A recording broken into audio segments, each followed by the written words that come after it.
not a game, it's a rich thing. What's up, y'all? This is Tasha. I am back with another video. Thank you so much for stopping into my channel. Like, comment, subscribe, all that good stuff, okay? We just gonna jump right into the episode, y'all, because there was a lot of moving parts. Like, because this is my first season watching Ready to Love, I don't know if it always moves this fast paced as far as all these dates happening in one episode. But child, I'm ready to get down to maybe like 3-4 people, so it could slow down just a tad bit. Like, my fingers just be moving at lightning speed trying to keep up with everything, y'all.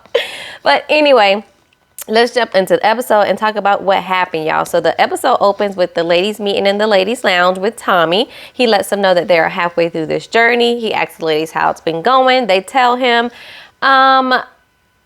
they don't sound real confident as he's talking to Tommy. They like,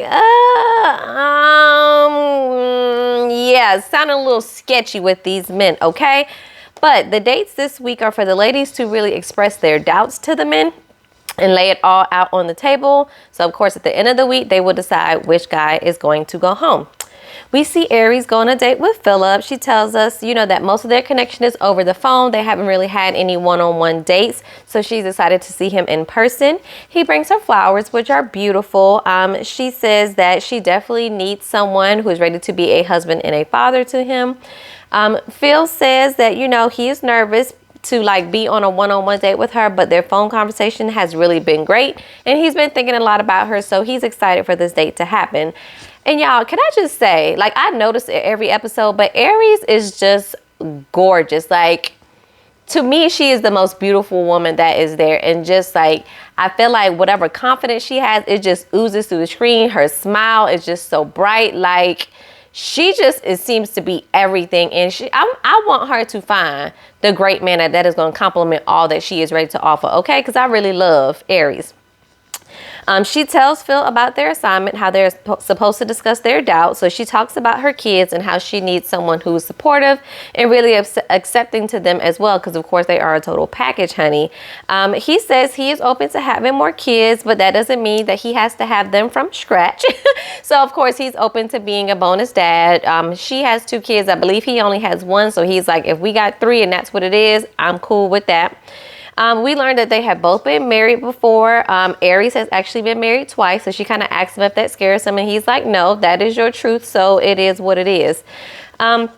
She says after that conversation that she feels like Phil can really be a leader and really love her boys. And they both agree that the in-person connection is really better than their phone connection that they have had. And child, as he's walking her out to her car and she's getting in her car, they do a nice little tight hug and they kiss. They kiss a couple times. So I was like, okay, Aries, you might really be feeling Phil. And I like her and Phil together. He seems to be grown man enough for her compared to the original Chris. So while he's, you know, he's cute, I like them together, I think Philip gives off more of that manly man vibe that I feel like Aries really is looking for. Okay.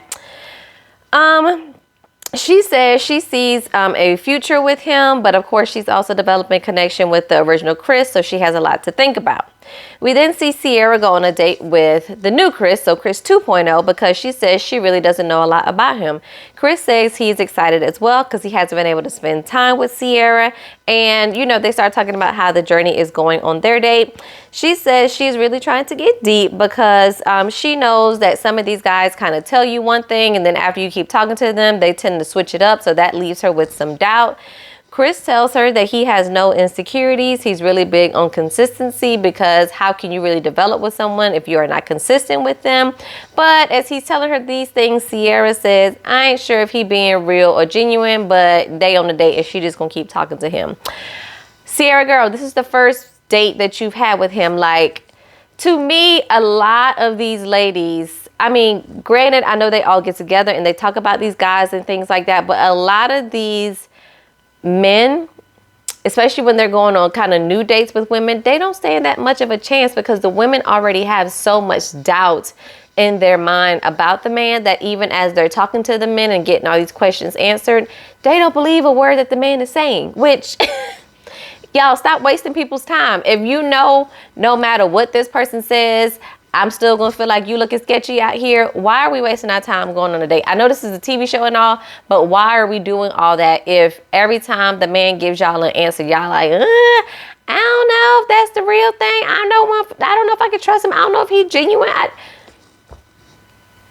At some point, you just got to believe what these people are saying until they show you otherwise, honey. Like, my goodness. All right.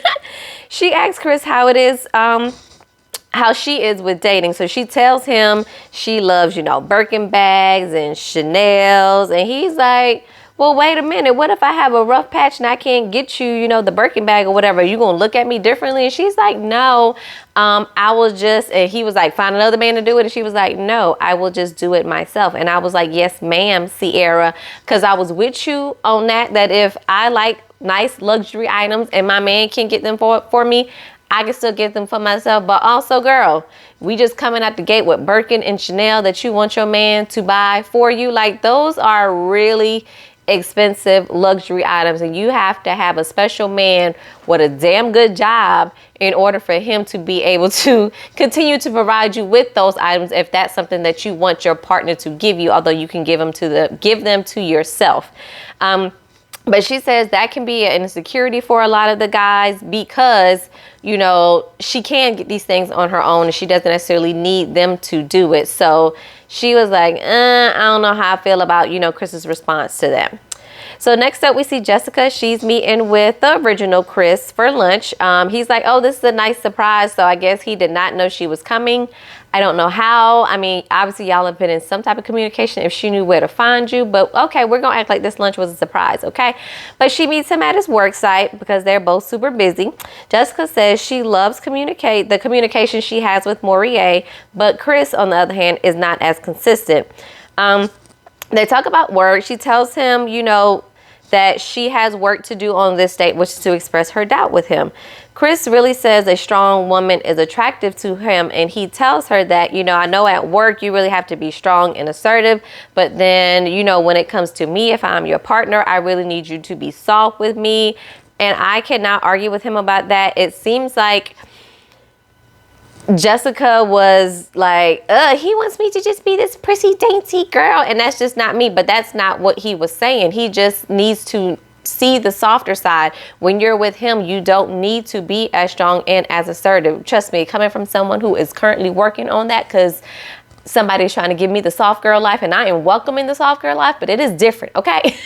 So I understand how Jessica is feeling, but also on the other side with the man, he doesn't want to feel like he has to come home and it's still like a fight or somebody that is trying to lead as he is trying to lead, girl. Like, just pipe down a little bit, take it slow and easy, and just see how it goes, all right? She tells him that he can be more consistent, and he admits that he can do more. He does ask her, on the other hand, have you put in a lot of effort when it comes to me? And she was like, not in the beginning because I didn't have your phone number. But then she says, okay, I know I can do better as well. But also, sir, when you say you're going to call me back, I expect a phone call back. Okay? All right, Jessica. But she says the date ended off on a high note. And I was like, okay, if y'all say so. But we're just going to move on, all right? So Marvin and Kat, they then meet up. He brought us some beautiful flowers for a little morning coffee date. She says, since the hoedown, she's found out a lot about him that doesn't match so far what he has told her. So she really needs to get some questions answered. Marvin says that Kat is the strongest connection he has, so he's excited about the date. And again, I am so confused when these people say things like this because it's like, when did y'all build such a strong connection? Give me a little subtitle or something on the screen about the backstory of what's going on with these people when we don't see them, because I don't see the connections that they be saying they be making. They talk about their week. He says he's making a white Power Ranger costume for Comic-Con. And now what else is going on? Because, sir, I'm sure you have more things going on in your week other than that, but okay. Kat then asks, will he be able to function in a monogamous relationship? He says yes, because that is how he grew up. She says she is nervous he could get bored in their relationship. But he says, the things I have already experienced, I've been there, done that, and I just really want a wife with some beautiful children. Again, she has the same concern that the other ladies have expressed about him really not being genuine, unable to be monogamous, and This is just sounding like a broken record at this point to me because, again, if y'all are going to ask these men these questions, believe what they are telling you. You're asking the questions for a reason. So quit asking the questions, and then we're just going to continue to say, I don't believe him. I don't know about this. Like, it's really starting to annoy me with the ladies at this point because, girl, if you going to ask him questions for clarity and he gives you the clarity and then you still go and base all of your assumptions off what you already felt before asking him the question, just don't ask him the question. It's that simple, girl. Anyway, I just don't get why they think, I get it. So I get why they think he can't be monogamous because he's into the erotica of it all and the, 50 Shades of Grey or whatever. But also, this man said he can't be monogamous, and being kinky and liking those things don't mean you want to like those things with 5 other women. He may be looking for his one woman to then do all these things with. Like, y'all are really prejudging Marvin, and I don't like that y'all got me taken up for Marvin in this moment, but also it's getting on my nerves because y'all have basically taken whatever it is that he writes in his books as his reality. I don't know what that is, but y'all are just automatically assuming because this man likes whips and chains in a dungeon room or whatever that he can't be with one woman. He never said that. We then see that Herbert goes on a date with Kira at her home. She actually calls him to set it up. He gets to meet her little dog and he brings a gift for the little pup. She has the cutest little doodle ever. I would expect her not to have anything less, child. She says she has an issue with communication from Herbert as well. And we know, I believe that was last episode, Janelle said the same thing about him. At the same time, while they're going on their date, we see that Janelle and Quentin are going on a date as well. And she said she's excited to be going on this date with her boo. I was like, well, okay then. Okay. But yet this is really their first real solo date. But this your boo. Stick beside him. All right. We then see that Kira says that she thinks Herbert is ready to be a husband. Oh, no, I'm sorry. That wasn't Kira. That was Janelle. She says that she feels like Herbert is ready to be a husband, but because Q is a little bit longer, they really have to talk about the time frame in regards to them having a family. Over with Kira and Herbert, she is preparing dinner. They are starting to eat. She talks about the doubts that she has, and she says she likes a man to pursue her, and he isn't really doing much of the pursuing. Again, Janelle kind of said the same thing about him just being really laid back, not kind of being consistent with his communication. He gives her the same rinse and repeat answer. It's difficult for me to date multiple people. I know I can do better. If I want different results, I got to do different things. Okay, sir, we'll do different things because all these women seem to be complaining about the same thing, but yet y'all won't potentially send him home. Okay. Anyway, she lets us know that she wants to make up a little dance with Herbert because that's what she does with people that she likes. And I'm like, do you see Herbert and do you see you? Do Herbert look like he want to be making up TikTok dances? Not at all, ma'am. Read the room. Read the room. So Janelle and Q talk about their age difference. He says he really doesn't think about it. And she says that I need love like tomorrow because, of course, if she wants to get babies popping, she got to do it sooner rather than later. But, of course, she says she is open to adoption as Q is because we know that Janelle was adopted when she was about 6 months old. Q says that this date has really allowed him to peel back the layers and allowed them to get to know each other a little bit better. So, child, he is just completely smitten over Janelle, okay? We didn't see Kira and Herbert creating a little dance. She says their connection has grown, but she needs to see his communication improve. And all I can see is this is not a match. Like, Kira, you just bored, which is why you just out here trying to build a connection with any and everybody to stay on this show. But you and Herbert do not have a connection. As a matter of fact, I don't feel you have a connection with anyone on this show. Back over with Q and Janelle. He tells her that he doesn't think marriage and kids will take long because he really wants someone to be his best friend. So, you know, this whole long engagement and things like that, that ain't got to happen. If we feeling each other, we just going to get it popping, basically. But he says that they have had great conversation. He says all the other guys are great, but the other guys ain't me, okay? He lets her know that I'm fighting for you, I'm pursuing you, and I want you. Okay, Q, just be careful, because I don't really feel like Janelle is feeling you as much as you are feeling her. Just my opinion. We then see Kira again. She's going on a date with Morier, and when I saw this, I'm like, why are we setting this date up? I don't know why they're going out, because I feel like the last conversation that they had was kind of just wrapping up their interaction, and there really wasn't a need for them to then meet yet again. But here we are. But they get ice cream because she wants to get more clarity around the whole black culture comment that Morier said. She asks him if he has any doubts with her, and he says that his everyday life is rooted in black culture, so he really needed to know how she felt about that. She then has to tell us that she has black brothers, she has a black dad.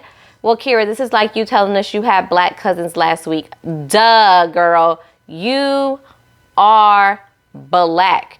Do you know that you are black? Because the rest of us look at you and we can tell you are black. So it's no surprise that you got a black daddy, you got a black brother, you got black cousins. Your whole family is black, because guess what? You are black. Girl, oh my God. She says that she felt prejudged by him, and I was like, oh yeah? So like you did Q on the first ladies lounge when you said you think he likes white women? Doesn't feel good, huh? But she says they haven't really resolved the issue. Is a bit of a slap in the face to her.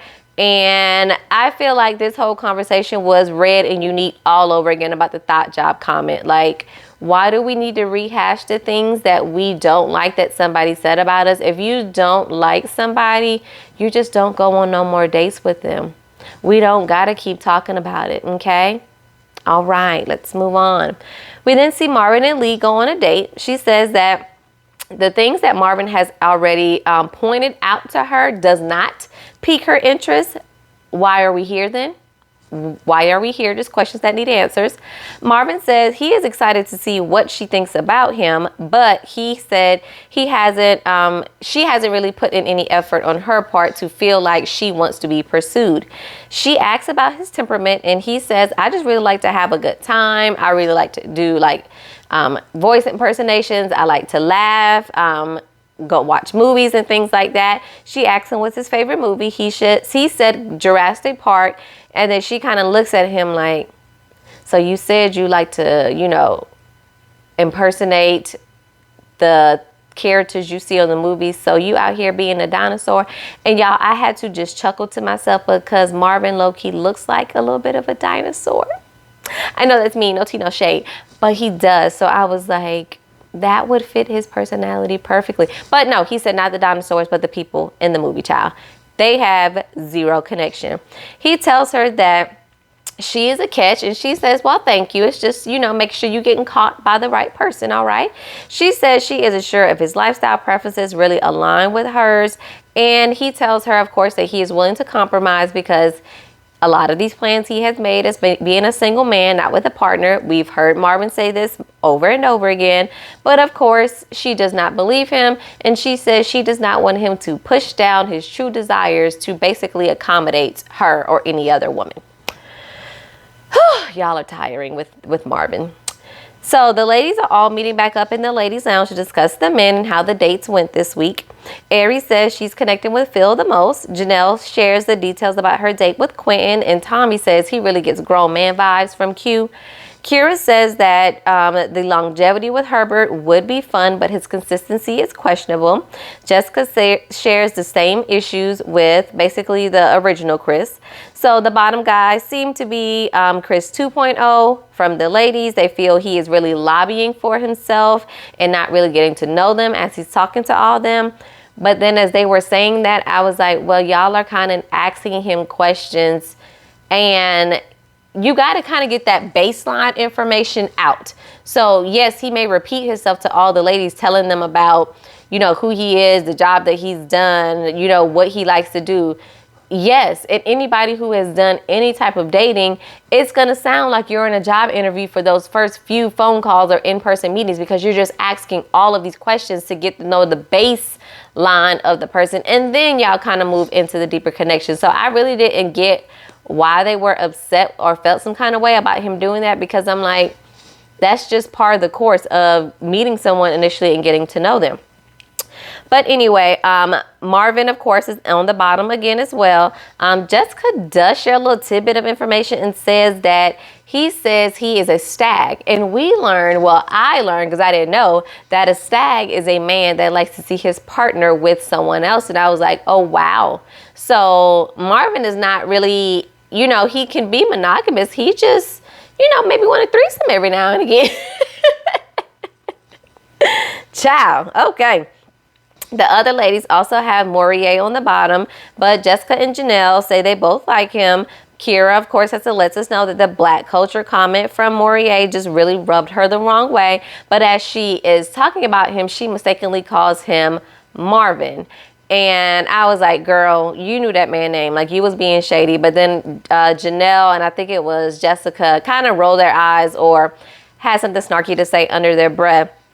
And Kira basically caught it and says, that no. And then Janelle tells her that really her comments have bothered them. Jessica jumps in to kind of tag team Kira with Janelle to really talk about, how Kira has basically said some reckless things and she needs to be held accountable. Kira then lets us know she feels this negative energy coming from the both of them, and they are really trying to get people to jump on their bandwagon. Janelle just tells her straight up, like, I don't like you because you jump in and out of character. And while Janelle has her own issues, Janelle was spot on with Kira about her jumping in and out of character, because it's like she is just so confusing. Because even just last week when she was asking Quentin what his preferences were, right before she asked him that, she's like, so do you like what you see? Do you like me? Did I look good? Like, she was fishing for compliments. And then you gonna flip the next minute and ask this man if his preferences is only white women. Like, Kira, girl, you get on my nerves. So while Jessica and Janelle seem like they can have a little mean girl vibes going on, I agree with them in this whole Kira thing. Like, child, she loves to complain and call out somebody else, but the minute somebody calls her out on her behavior, she does not like that, honey. And you need to suck it up, Buttercup, because if you can dish it, you can take it, okay? Anyway, Tommy lets them know that he's giving them a curveball. So not just one man is going home this week. 2 of the men will be going home. So the 3 men on the bottom are Chris 2.0, Morier, and Marvin.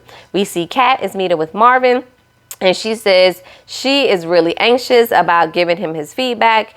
Kira is meeting with Chris 2.0, and he says they've really been having great conversation, and he thinks this date is going to bring them closer.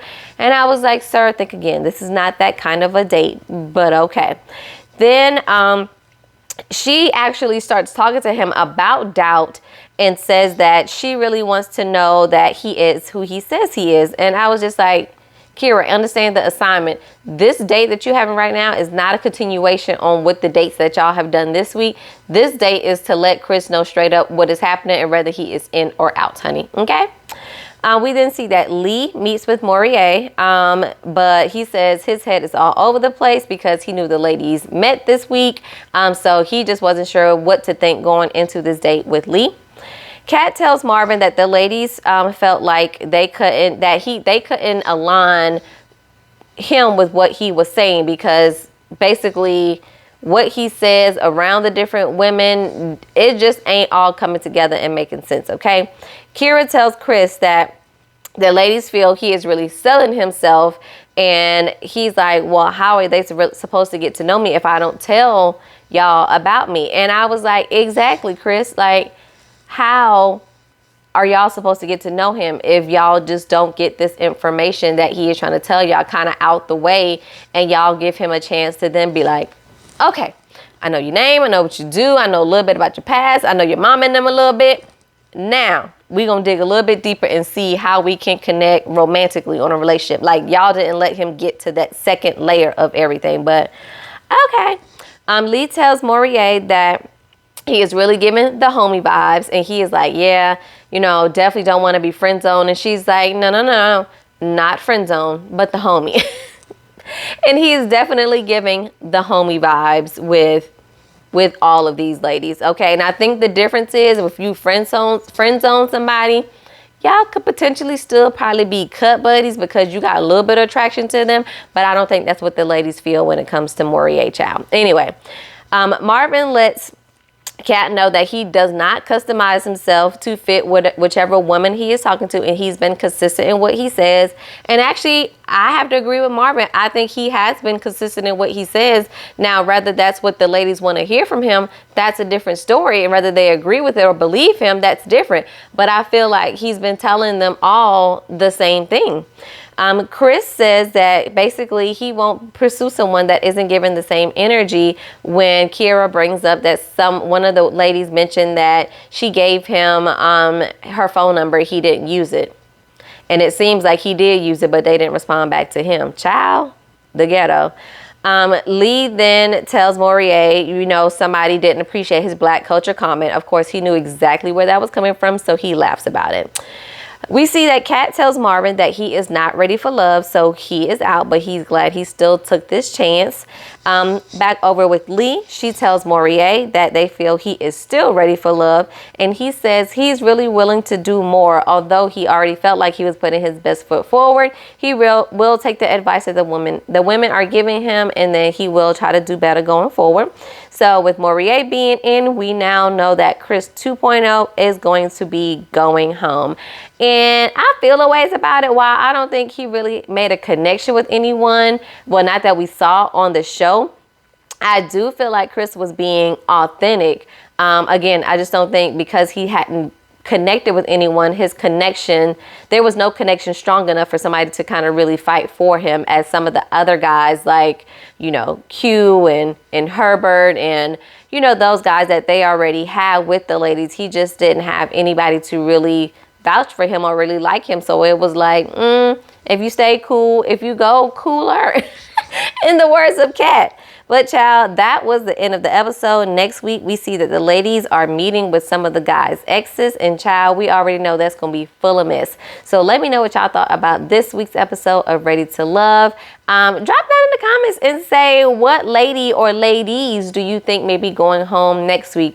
I really hope Kira is going to be off of my TV screen come next week. Fingers crossed, y'all. But anyway, thanks for watching. I will catch y'all in the next video. Peace.